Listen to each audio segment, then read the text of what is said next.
Did you know there are 3 different Jesus in the Bible? Most Christians don't know this. They treat the story like a documentary, like they were standing there in the crowd watching every moment with their own eyes.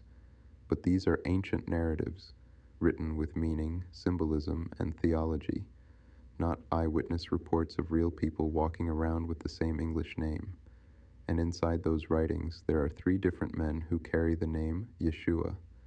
The name later turned into Jesus through translation and empire.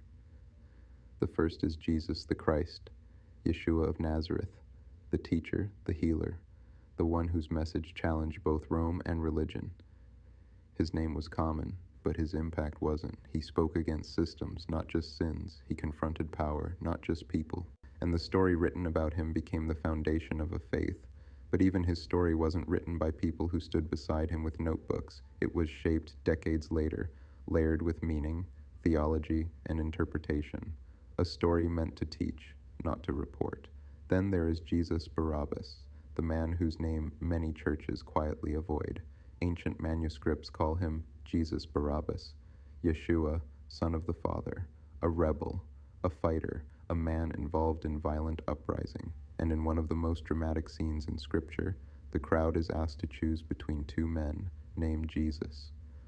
One who preached transformation, one who fought with bloodshed, and the people chose Barabbas, not because of the name.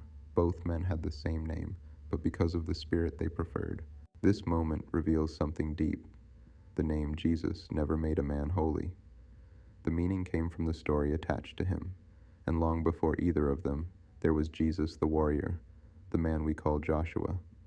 In Hebrew, his name was Yehoshua, shortened to Yeshua. In Greek, the same name becomes Isus, the exact same word used for Jesus in the New Testament. This Jesus led armies, conquered nations, and took the promised land by force. He didn't save through sacrifice, he saved through battle. A commander, a conqueror, a Jesus of war long before the Jesus of grace. 3 men, 1 name, 3 completely different missions: healer, rebel, warrior. And here's the truth most Christians never hear. These stories were written to teach meaning, not to record literal history. They weren't eyewitness diaries. They weren't courtroom transcripts. They were sacred narratives, symbolic, layered, theological. But over time, people began treating the stories as if they were standing there themselves, watching every moment unfold. They forgot the difference between a story with meaning and a story with literal people. The Bible never treated the name Jesus as divine.